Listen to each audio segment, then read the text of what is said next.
Hvala lepo. Guys, my name is Nick Vujicic. I was born in Australia in 1982, moved from Australia to California in the year 2006.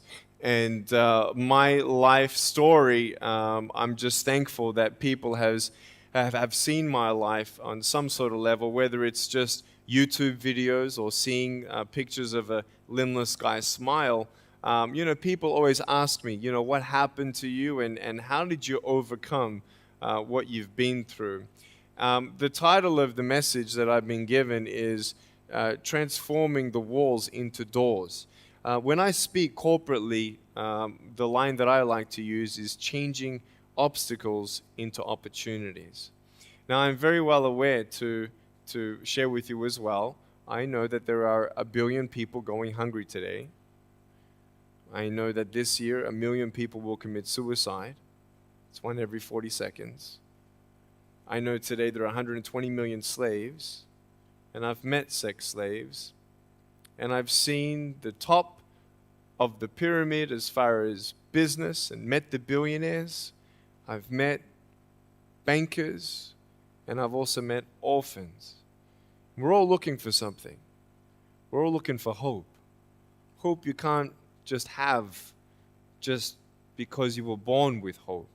No, we're born with pain. We're born and live through difficulties. And in our life, my parents always taught me that even though we don't know why I was born this way, that we have a choice. Either to be angry for what we don't have or be thankful for what we do have. The power of that choice was the first thing that I had to overcome and decide for myself, especially in the early years of school. A lot of kids would come up to me and tease me. And I've been speaking at 5 congresses. I've met 7 presidents all around the world. My largest crowd was 110,000. I have 30,000 invitations for me to speak. So wherever I go, I talk about the value of life. I talk about anti-bullying messages for the school systems in different nations. The greatest thing is love. When we feel like we don't have enough love and we don't have enough hope, we start losing strength to live. For me, in my life as a child, I had a big wall. I was surrounded by 4 walls and a low ceiling of opportunity. I was set free in so many different ways, and especially surviving from day to day with my parents who loved me, who encouraged me, who told me that I was beautiful the way that I was, and not to worry about what other people said about me. I was actually the first special needs child to be integrated into the mainstream education system in Australia, and I was awarded Young Citizen of the Year in 1990. And the world is a hurting place, and the world needs hope, and the world needs love. Without hope, we feel like, why are we here? Well, brokenness. Here's mine. Today, I still have no arms, no legs. But everything's changed.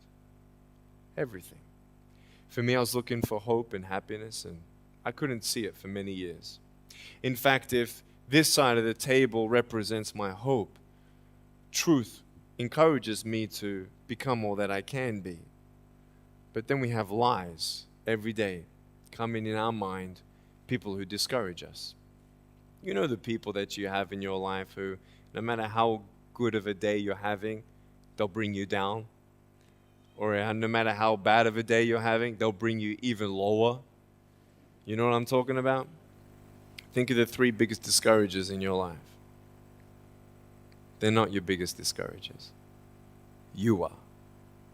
You are. It only takes 3 seconds for me to tell you something discouraging. But then you may never forget my words. I've met so many 50-year-old women and 40-year-old women who still remember what their fathers told them that they wish they never heard. Words are powerful. When you hear those words and then your mind starts growing with these lies. Nick, you're not good enough. Nick, just give up. Nick, you're never going to get a job. You won't get married. You can't even hold your wife's hand. What kind of a father are you going to be if you can't even pick up your kids when they're crying? You're alone. Sure, your parents hug you, but their hugs can't heal you. Just give up. Just give up. Just give up. Just give up. Just give up. At age 8, I thought that I should commit suicide. Why? Because I didn't have hope. I thought I didn't have hope. Today you can see that I had hope. What's the word? Believing in something you do not see. Faith. Words can only do so much. Hugs can do much more than words. But when hugs can't do anything, that's where faith kicks in. For me, words and hugs were not enough, but I had no faith. So I tried to give up. At age 10, tried to drown myself in 6 inches or 15 centimeters of water. In my home, I told my dad I just wanted to relax. But really, I wanted to end my life. I had enough. Dosta mi a bio. Okay? The first 2 times I rolled over, I was trying to work out how much air I hold in my lungs before I let it out. And the 3rd time, in my mind, knowing that I wanted to get out of here because of the bullying in my life, because I was going to be a burden to my parents and I had nothing to look forward to, I realized at that moment that if I actually went through with committing suicide, I would leave a greater burden for my parents than they already had. So there was one thing less hopeful or more burdensome than having a child without limbs. What is it? A child without limbs who gives up. So when I saw in my mind my mum and my dad and my brother crying at my grave if I went through with it, that one thought saved me. If my parents never told me that I was beautiful the way that I was, if my parents never told me that I was special and that I was loved, I wouldn't be here today. So I encourage every single parent who tries their best to encourage their teenagers. Especially in the West, many teenagers put a do not disturb sign on their door. I'm sure, the conversations all around the world between a parent and a teenager. How was school? Fine. What'd you learn? Nothing. Did you do your homework? No. And that's the conversation for the day.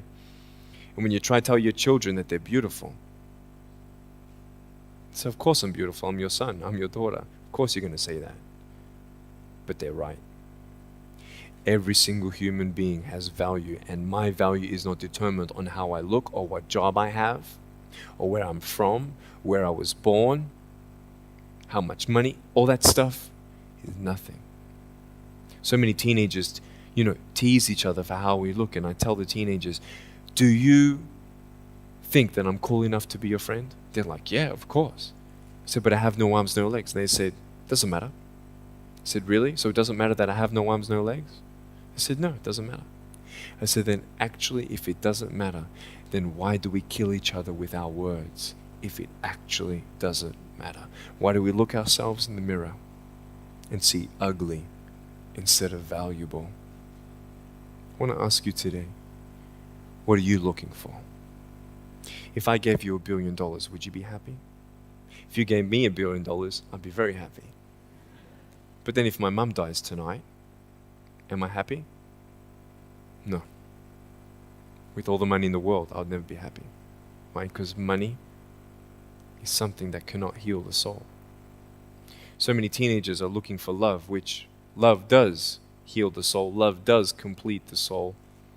But even sex before marriage, I was a virgin before I got married. Yeah, I've got a gorgeous wife. We're pregnant with our first son. And I don't need hands to hold her hand. I only want to hold her heart. And how am I going to hug my kids? So many kids, they come up to me. It's amazing. They put their hands behind their back and hug me with their neck. And I've realized in life, even the worst parts of my life can be turned into good. And they're even more special. So many teenagers, they're looking for love. So they're going to go do this and go do that and have sex before marriage. For me, sex out of marriage is like a $5 Gucci watch. Sex within marriage and having sex with someone who loves you, who's committed to you for the rest of your life, going to be the mother or father of your kids. That's what love is. You can talk, you can sleep with as many people as you like, but never know for sure, do they love me? Love is a lifelong commitment. You see, there are choices in life, and we're looking. I want to ask you, what are you looking for? Well, if I can just get drunk, why not, man? I only live once. Well, if that's the way you believe, great. But for me, I'm a greedy man. I don't want to live for 90 years. I want to live for billions of years. And I know that every day my choices will affect this life, other people's life, and my eternal life. You got to come to the truth of knowing who you are and why you're here. William Barclay, he said, the greatest 2 days in anyone's life, the day you were born and the day you knew why. So, you're ugly. No, I'm beautiful the way that I am. And if you can't believe that for yourself, so many girls especially stay with their emotionally abusive boyfriends. Because if I break up with him, then who's going to want me? See, we all want love. That's why we do what we do sometimes. To get into the crowd, I'm going to swear, I'm going to be cool. That's what this world is. I want to look like her. If I was taller, shorter, smarter, more popular, whatever you want. It's not enough until you find the truth. I'm wonderfully and fearfully made. There's a greater purpose for my life. I am here for a reason. Sure, I didn't get a miracle. Yeah, I believe in a God who can do miracles, and I have a pair of shoes in my closet. Why? I've seen blind people seeing and deaf people hearing. That's fine if you don't believe me. I got it on camera. But I realized something. If God doesn't change my circumstance, He's going to use my life to be a miracle for someone else. When you don't get a miracle, you can still be a miracle for someone else. I'm going to close off with this beautiful story. I was in Southern California. I have two organizations. I have a non-profit organization and I have a for-profit. I probably spoke between years 2007 and 2010, 1,000 times, 600 flights. And I've spoken to 4.5 million people face to face. In the last 48 hours here in Serbia, we've reached 5 million through media. So, we have the heart of people to love others. We want people to love each other, love yourself, dream big, and never give up. We're all looking for hope, aren't we? What are you looking for? Money, drugs, sex, alcohol, pornography, fame, fortune never satisfies. It's never enough. But I've come to a peace. So check this out. When I'm 24 years old, 5-6 years ago, I was in California. And I never met anybody else like me. When I was 10 years old, I wish I would have met somebody like me. Never did. Didn't get that miracle. But at 24, in California, I saw a little boy with no arms and no legs, 19 months old, just like me. I knew he was going to be bullied. I knew he was going to go through depression. I knew he would feel alone. I knew that he would get worried if he's ever going to have a girlfriend, and so on and so on. I got the father to bring him up on stage in front of 2,000 people. And everyone was crying. And it was a materialization of when you don't get a miracle, you can be a miracle for someone else. I am not a superhero. I go through ups and downs. So do you. But take one day at a time. And if you haven't found that peace of knowing who you are and why you're here, and where you're going when you're not here, for me, I want you to know that's how I've overcome. I don't have any walls. My book's called Life Without Limits. And what will be, will be. I've acted in a short film, 30 awards. I got Best Actor in a Short Film. I've done my own music video. I've written 2 books. First book, 30 languages, 800,000 copies. I'm 29, and we know 1 billion people know who I am. Not to bring up my pride or my name or my status, trust me, I'm just like you. But I hope you are inspired to know that if I can dream big, then so can you. There are no walls. Find your peace, and you'll make your walls doors. Thank you so much.